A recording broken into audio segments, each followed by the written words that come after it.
When you create a brand new document, you may notice that the swatches panel already contains a range of colors. How do those colors get there? Well, the swatches themselves are there because they are present inside of the new document profiles. Remember that when you create a brand new document, you can choose between the print new document profile or the web new document profile or video and film, so on and so forth. Those are actually Illustrator documents that have been saved in a certain location that act as profiles. Whenever you create a brand new document, all the content from that document, including the swatches that exist in that document, are basically used to create a brand new file. That's why they appear here in this particular swatches panel. Well, let's say you want to create your own. So there are a few things you can do. First of all, let's go to the swatches panel directly here. I'm going to go to the flyout menu. I'm going to choose something here called Select All Unused. That's going to select all the unused swatches in my particular file. And now if I click on this button here to delete the swatches, I'll say, yes, I want to delete the swatch selection. I am left with the colors over here that are not used in the file. Now you may ask, hey, there are some black and red colors here that appear here. Why are they still here? Well, that is simply because they may be used inside of symbols or graphic styles that may also exist inside of the file. But for now, I removed most of the swatches that are here. You could, of course, manually delete a swatch by clicking on it and dragging it right to the trash can directly. In fact, I'm going to go ahead and remove these other extra ones that are here as well. I can actually take this entire folder icon and drag it right to the garbage as well. Those are something called color groups, and we can discuss that a little bit later on inside of this chapter. But for now, I have a swatches panel that only contains a black swatch and a white swatch. There's also a swatch here called registration. Registration means that that particular color will print on every color plate that prints when separations are made. And then you have the none attribute as well. In any Illustrator document, these two swatches, the none attribute and the registration attribute, are protected, meaning that they cannot be deleted. They'll always be inside of a document. So let's talk about creating our own swatches. The reason why you'd want to create a swatch is because maybe you want to use the same color over and over again. Rather than have to constantly specify colors inside of the color panel, you want to be able to quickly just click on a color and choose that.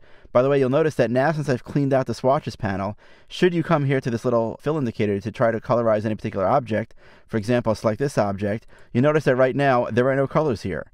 So the colors that I see here are not just arbitrary colors made up, they're the same colors that are picked up directly from the swatches panel here. So let's go ahead and create a few new colors. The easiest way to do that is to actually come over here to the color panel, choose any color. For example, let's say I like this yellow color. Surprise, surprise, right? And simply go ahead and click on this little icon right here and drag it right into the swatches panel. When I release the mouse, that now adds that particular color as a swatch. Now if I choose any particular object, I can colorize it directly with that color.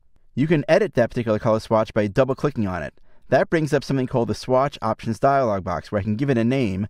By default, Illustrator calls it by its own values that created it. And I can either change the values directly here, or if I was using things other than CMYK, for example, I can choose between the other methods of choosing color, like we discussed before. One item that you'll find here that you won't find inside the color panel is something called lab. We won't go into any discussions about the lab format now, although if you really want to find out more information about it, I do suggest that you head over to Deke McClellan's excellent Photoshop series, where he goes into detail about the lab color mode. But for now, I'll switch this right back to CMYK, and I'll go ahead and I'll click OK. Another way to create a swatch is to simply go ahead over here on the bottom of the swatches panel and click on this icon called New Swatch. When you do so, it simply picks up the last swatch that you had selected, but here you can go ahead and make some changes. For example, I'll type in another value. Maybe we'll do like a bright green color. So we'll do about 100% cyan, 0 magenta, and about 85% yellow. I'll click OK, and now I've just created a swatch here. By the way, I can double click on that and give this one a name. Let's call this one bright green, for example. Again, to use that color, I can simply select any object, go ahead and click on that bright green color. Now I've applied it. It's important to note that anytime that you save swatches to a document, those swatches are now saved within that document. So if I now create a brand new document, for example, let's go to the File menu here and choose New to create a new document.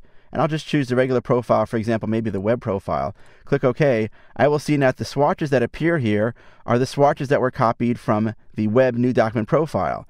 The colors that I've created in the other document belong only to that document. Let's switch back to the Applying Colors document here. And it's important to note that there are different types of color swatches that exist inside of Illustrator. Not all swatches are created equal. So what we've done now so far is created what I call a regular plain color swatch. However, in the next movie, we'll discuss something called a global color swatch. And global color swatches have additional functionality.